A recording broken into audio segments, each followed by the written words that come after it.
Wow, really? That must be tough. Yeah, I got it. I'll be right there. It might be a mishearing due to the pain, but I think I just heard Kenny say on the phone to Hannah that he's coming right away.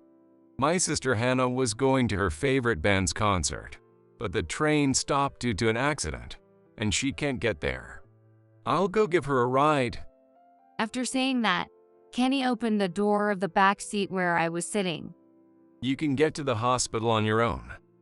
He quickly got me and my luggage out of the car, curled up in pain. You should be able to get an ambulance in your condition. Listen, call 911 right away and ask for help. I won't forgive you if anything happens to our heir.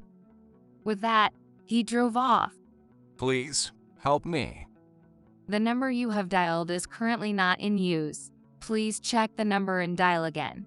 The number you have dialed is currently. I pretended it was a machine voice and repeated it several times, then hung up the smartphone and blocked Kenny's number. My name is Molly Smith. I'm 27 years old. I'm a grade school teacher, but currently on maternity leave. I'm nearly 10 months pregnant and my due date is coming up soon. I'm anxious about my first childbirth, but I'm counting down the days until I can meet my baby. My husband, Kenny, is 3 years older than me, 30 years old. We met in a university club and became friends, and started dating after he graduated. 2 years ago, we got married, and now we're expecting our first child. When we told both sets of parents, they were overjoyed and told us to take good care of ourselves. However, there was one person who responded disinterestedly. More importantly, I told my boss I wanted next week off for a concert, but he said no, so I quit in a huff. Let them struggle with the staff shortage. Serves him right. That was Kenny's sister. When we announced the pregnancy, she dismissed my news as that kind of thing and kept muttering complaints about her part-time job. My mother-in-law quickly scolded Kenny's sister, Hannah.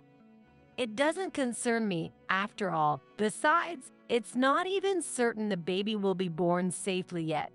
She said something outrageous. I was furious, but I've known this is how she is, so I didn't bother getting angry all over again. Hannah is Kenny's older sister by 7 years, a bit older. She was spoiled rotten by her grandparents, her father's parents, until she was old enough to remember, and she's never lost her princess attitude. That was the case even when we got married. Normally, out of consideration for the bride, guests wear outfits that allow her to shine. However, Hannah insisted on wearing a flashy dress and ultimately attended in it. It was a white mini dress with lots of feather decorations, like something an idol would wear. Apparently, she mistook our wedding for her own solo show. Look, I really do look better in this dress. Sorry, it might be hard to tell who the bride is. When my relatives and friends looked at Hannah in surprise, she mistook their stares for admiration and came over just to say that. I was more stunned than angry and couldn't reply. It's no wonder she wore such an outfit, but Kenny and his parents who didn't stop her are also to blame. My parents and I felt incredibly embarrassed. Before we got married, I thought Kenny was kind and a really good person, but at that moment, I first thought something was off. However, I still believed in Kenny then and had feelings for him, so I turned a blind eye. It's just Hannah who's odd. The in-laws are just dumbfounded by such a sister and couldn't say anything, and so is Kenny. I tried to convince myself of that. A little after starting our new life, there was a field trip for the second graders I teach. The destination was a planetarium in the city. Taking smart children out of school is nerve-wracking. You have to make sure no one gets lost or involved in an accident until you get back to school. They say the trip isn't over until you get home, and that's exactly right. I had to stay alert the whole time. As soon as we arrived at the planetarium, my phone, which was on vibrate in my back, started shaking. It was a call from an unknown number. I usually don't answer calls from unknown numbers, so I ignored it, but it kept ringing persistently, and I thought it might disturb the planetarium show, so I turned off the phone. After the show, it was time for the kids to go see the inner exhibits. Science museum staff would guide them, so it was a brief moment of relief for the chaperoning teachers. I sat down on a sofa in the break area with other teachers, drank a cup of coffee I bought from a vending machine, and took a break. When I turned my phone back on, there was an unbelievable number of missed calls. The unknown number had switched to Kenny's halfway through. Could something have happened to one of his parents? I excused myself from my colleagues and hurried off to make the call. You're late. What were you doing? He snapped at me immediately. I had told him I was on a school field trip today. I explained that I had turned off my phone so as not to disturb the show. You could have just set it to vibrate. Why'd you turn it off? Anyway, you're at Civic Forest Park, right? The science museum with the planetarium is located in a city-owned forest park. It's a bit far from the city center, so you can only get there by bus or car. My sister's second favorite idol is having a pop-up concert at the outdoor theater, and they're selling limited edition photos with today's date. Can you pick one up for me? For a moment, I thought he was joking. I'm here for work today. I can't leave my post for such an errand.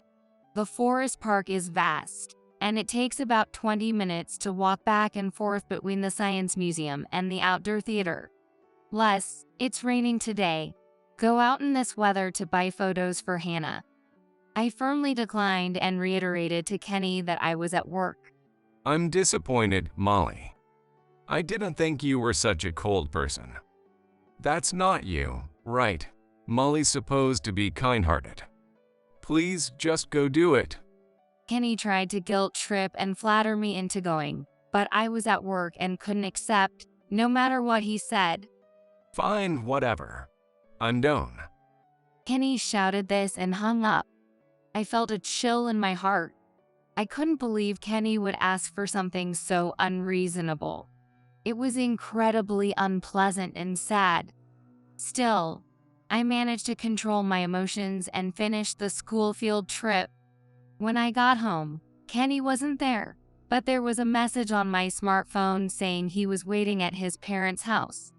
Feeling heavy-hearted, I walked the 15 minutes to my in-laws' house. There were Kenny's parents, Kenny and Hannah. Apologize to Hannah. That was the first thing said. Hannah had learned about the pop-up concert during her part-time job, rushed out of work to the outdoor theater, but by the time she arrived, the limited edition photos had sold out. Poor thing, she's been crying a lot. Hannah was still sniffling, looking down. Kenny was rubbing her back, making a pitiful face. Checking on how my in-laws are doing. Both of them looked sorry but did nothing more.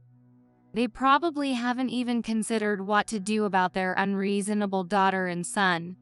Hannah sniffled for a while, but eventually wiped her face with a crumpled idol merchandise towel and smiled brightly. It's okay now. Instead, buy this for me. She thrust her smartphone at me. It was a screen from a flea market app. See, she'll forgive you for today if you buy that for her. Lucky, huh? Kenny pointed excitedly to a photo that seemed to be the limited edition print from today. $300. It was priced at $300, a stark contrast to the prints that were originally selling for $5. It's a steal, right? All it takes is just that little to make up with your sister. Just that. $300 is just that. For a single piece of paper. Hannah was looking at me with an expectant smile. With her right hand, she was offering the smartphone, and with her left, she pressed it against her lips, fully playing up her cute me act. Kenny was adoringly gazing at Hannah's profile. The in-laws, just like before, gave me apologetic looks but seemed to have no intention of doing more. I had no intention of playing along with this farce. However, I realized that if I didn't make my stance clear now, I would continue to be manipulated in the future. And so, I decided to give in to Hannah's demand this time. Alright, I'll buy it. Hannah's face lit up, and she clapped her hands like a child. But I want you to know this isn't an apology. This is the first and last time. I won't lift a finger for Hannah ever again. This is my declaration. In front of a surprised Kenny and Hannah, and the in-laws exchanging troubled looks, I won the $300 print. Then I left the in-laws' house without a word and went home alone. For a while, Kenny stayed at his parents' house and didn't come back, but eventually, he returned as if nothing had happened. I silently accepted it. I had no intention of asking what Hannah did with the print, nor did I plan to have any more interactions with her. If anything more was said or done, I was ready to end our marriage. Perhaps Kenny sensed my resolve because he stopped mentioning Hannah altogether. And so, we returned to being a normal couple and settled into a peaceful life. During that time, I noticed something was off. Thinking it might be the case, I bought a test kit from the pharmacy and it came back positive. I've got pregnant. To share the news, I visited my in-laws for the first time in months, and while they were delighted, Hannah treated it as just another thing. After that, I never met Hannah again, and the baby in my belly grew healthily. It's a boy. I wonder what kind of cute child he will be. And finally, the time for childbirth arrived. My water broke, and I quickly prepared to go to the hospital. The labor pains started soon after. Are you okay? I'll take you to the hospital right now. Kenny gently helped me into the car and drove to the hospital. Despite my anxiety about childbirth, I knew I would be okay because Kenny was with me. I calmed myself and gently stroked my belly. It's okay. It's okay. We'll meet soon, I whispered. Suddenly, a familiar sound echoed through the car. It was Kenny's smartphone. This ringtone must be from his sister Hannah. Hello, yes. Kenny pulled the car over to the side and answered a call. Why is he answering the phone now? Wasn't he supposed to rush me to the hospital? While enduring another wave of pain, I thought this. What, really? That stuff? Yeah, I got it. I'll be right there. Is it just my mishearing due to the pain? Or did Kenny just say he'll come right over in response to Hannah's call? Hannah said she can't make it to her fave's live concert because the train stopped due to an accident. I'm going to give her a ride to the venue. After saying that, Kenny opened the rear car door where I was sitting. You can get yourself to the hospital, right? He quickly got me and my luggage out of the car, curling up in pain. You should be able to get an ambulance in your condition. Listen, call 911 right away and ask for help. I won't forgive you if anything happens to our heir.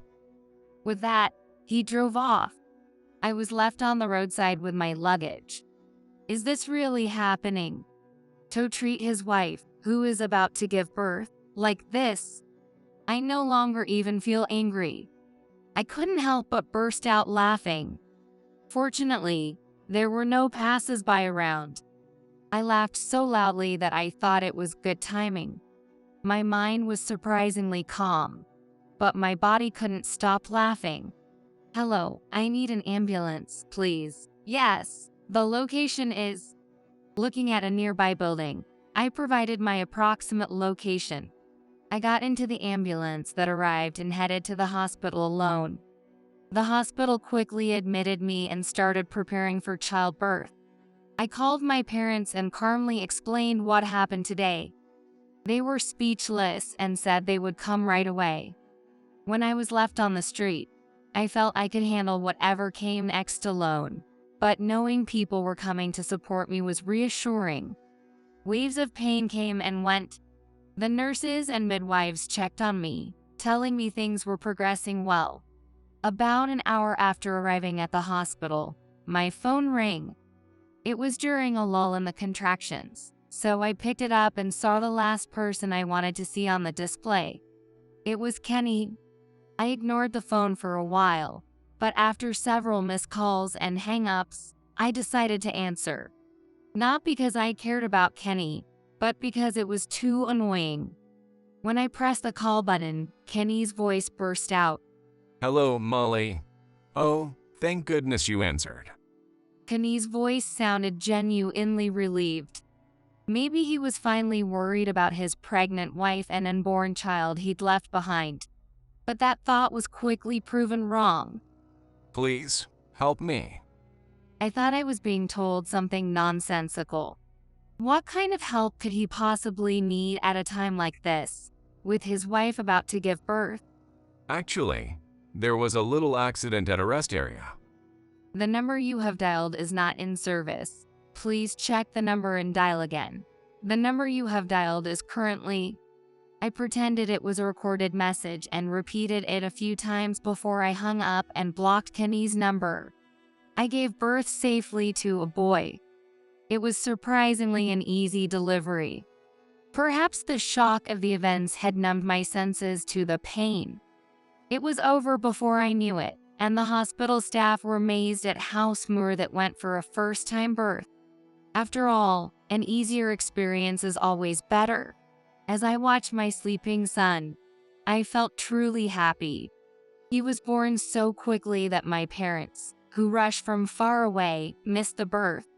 They seemed apologetic, but they were more relieved that my son and I were safe, and they smiled warmly. Their smiles made me happy, too. I didn't inform my in-laws. If Kenny wants to tell them, he can do it himself. Even if they did come, I have no intention of letting them see my son. This child is mine alone. He has no connection to Kenny's family. I had already told the hospital not to let anyone from Kenny's family visit. Only my parents were welcome. Perhaps because I had asked to be notified and turned away anyone else. I never saw anyone from Kenny's family during my hospital stay. After 5 days in the hospital, I went straight home with my parents. Once home, I immediately contacted a lawyer to start divorce proceedings. Leaving a pregnant woman in labor by the roadside is surely grounds for divorce. The lawyer was appalled and mentioned it could constitute neglect of a guardian or even malicious abandonment causing harm. Abandoning a pregnant woman in labor, who can't defend herself, on the roadside is nothing short of monstrous, he said, and I agreed. Incidentally, Kenny had called for help that day, but I had already shut down any communication from his family, so I remained unaware of what happened. I asked the lawyer to find out what had happened, just out of curiosity. The story I heard from the lawyer was beyond saving.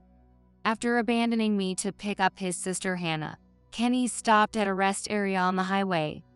It was about a 90-minute drive to the concert venue, including time for trains and buses. Hannah, who had left home with plenty of time to buy merchandise and take photos, decided to eat something on the way. Of course, at Kenny's expense.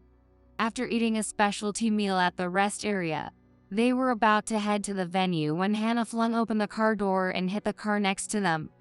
This is what's called a door ding. She hit it hard enough to cause significant damage to the door of the car next to them. Normally, you'd apologize to the car owner, call the police or insurance, or take some action, but incredibly, they decided to flee. No one's looking right now, we're good. Besides, if we're late, we'll miss the concert. As Kenny was about to drive away after hearing this, the owner of the car came back. And to make matters worse, there were 4 rather intimidating-looking guys. Surrounded and unable to drive away, Kenny was dragged out of the car and scolded for trying to flee. Meanwhile, Hannah was pleading with these tough guys, saying she needed to leave or she'd be late for the concert. It's one thing to be indulged with ridiculous demands within the family, but it's unrealistic to expect strangers, let alone the victims of your actions, to comply. Hannah desperately tried to charm and beg. But honestly, only her family would think she's cute. Of course, the victims weren't going to accept her pleas. Fearing she wouldn't make it, not just to the concert, but even to the merchandise sale before it, Hannah started screaming and crying loudly. The tough guys were lambasting them for trying to escape. Hannah, in her flashy concert attire, was wailing. Service area employees and customers gathered around, causing a huge scene. Distressed, Kenny called me for help, which is bewildering. What was he thinking? Did he forget that I was on my way to the hospital in labor? Or did he expect that I'd pause my childbirth to come and rescue him? Maybe he wanted me to drive Hannah to her concert. That might have been his idea of help. Regardless of the reason, going there to help was out of the question. Even if I were in any normal condition, I'd decline rushing to such a scene. They need to handle their own problems. It turned out Kenny hadn't insured his car. I had given him money from our budget because he said it was necessary, but it appears he'd been diverting those funds. That money went to Hannah's allowance. At 37, Hannah still works part-time because she's following an idol group. She could find a decent job if she wanted, but she refuses because she wouldn't be able to take time off for concerts. And it seems she often quits these jobs on a whim for wanting a day off, or gets fired for taking too many. She frivolously spends a bit of money she earns and the allowance she gets from her parents, and of course, she mooches off Kenny too. Kenny had been giving her the car insurance money as allowance and pretended nothing was amiss. The accident involved a luxury foreign car. The repair costs would be entirely out of pocket. I refused his absurd suggestion that we should work together to pay it off. The divorce discussions were contentious. Kenny was furious with the lawyer, unable to understand why he should be divorced. I was just trying to get my sister to a concert on time. Who could have predicted such an accident would happen? Yeah, Kenny did nothing wrong. It's those guys who are to blame, making such a big deal over a little scratch. They ranted bitterly about the victims, and apparently, after that, they started bad-mouthing me. It seems that Kenny thought my wanting a divorce was because of that accident. Molly is being childish for wanting a divorce over a minor car accident. Tell her to stop fooling around and come back home right away. That's right, just over that. After criticizing the victims, they started a parade of insults about me. Kenny and Hannah both were running me down, and the in-laws just sat there silently with troubled faces. I could imagine it as if it were happening right in front of me. When the lawyer told Kenny that the main reason was not the accident, but abandoning a pregnant woman halfway through, Kenny seemed genuinely shocked. What? Over that? But Molly got to the hospital by ambulance and gave birth safely, right? There wasn't any problem, was there? It's really being blown out of proportion. Yeah, and Hannah was about to miss her concert because the train stopped, right? Wasn't it natural for me to drive her? Kenny smugly stated this, and Hannah nodded vigorously in agreement next to him. Of course, the in-laws just sat there with troubled expressions. The lawyer mentioned he was getting a headache trying to figure out how to explain the situation. He carefully prefaced that the divorce had nothing to do with the accident and that issues should be resolved on their side. Then, he explained how serious Kenny's actions were. Despite repeated explanations, Kenny kept insisting that everything turned out fine since I managed to get to the hospital on my own and nothing happened. However, after the lawyer persistently explained that both the baby and I could have been at risk, and Kenny could have faced legal charges if things had gone wrong, he finally seemed to grasp the gravity of the situation.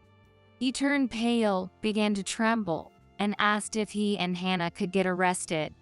Even then, he seemed more worried about himself and Hannah than about me and the baby, the lawyer reported with a tone of pity. It was a struggle. But the divorce was finalized successfully, and I was free from Kenny and his family. I felt relieved, but Kenny was clingy, continuing to call persistently and send messages on social media asking for reconciliation. It was so annoying that I had to block him again, and when I did, he started sending letters to my parents' house. According to Kenny's letter, he didn't expect me to be so upset over such a thing. Since the childbirth went well, isn't it harsh to divorce over just one mistake? You were supposed to be more forgiving. Give me another chance. Don't you want a daughter next time? It's sad for our son to be an only child. Besides, our son is the heir to the Smith family. Give him back. If you do, I'll acknowledge you once again as a daughter-in-law of the Smith family. It's not a bad deal, is it? It started off humbly but gradually took a more condescending tone, obviously influenced by Hannah, as indicated at the end of the letter. So, my sister says she's willing to forgive you now. Think it over. I could predict it from the moment I started reading the letter, but I almost laughed reading it, and by the end, I burst out laughing. Once I had the lawyer reiterate a no-contact order and mention that any further contact would result in an increase in damages, communication stopped abruptly. I can only wryly smile at how quickly he backed off once money was involved. It seems money matters more to them than the important heir. From the in-laws, there has been nothing. From the beginning to the end, they've been like extras in a drama, just background characters. They haven't expressed any desire to see their grandchild, so there's no need for me to say anything either. Since I can't trust the entire family, I demanded a lump sum payment for alimony and child support. I couldn't bear the thought of enduring a relationship with them over the years, and I anticipated they might stop making payments eventually. The total, including my payments, accident repair costs, and other fees, was substantial. Kenny took out a loan against his parents' house in his name to pay it all at once. I hope it doesn't come to them losing their house, but that's no longer my concern. Even the combined alimony and child support won't be enough to raise a child to adulthood. Once I'm feeling better and my son is more settled, I plan to return to work as a teacher. Fortunately, my parents have offered to help, and I'm sure we'll manage somehow. I want my son to think for himself and be able to live independently. Not like his father, who was only connected by blood, nor like Hannah. And certainly not like the in-laws, who were always there, yet it was hard to tell if they truly were.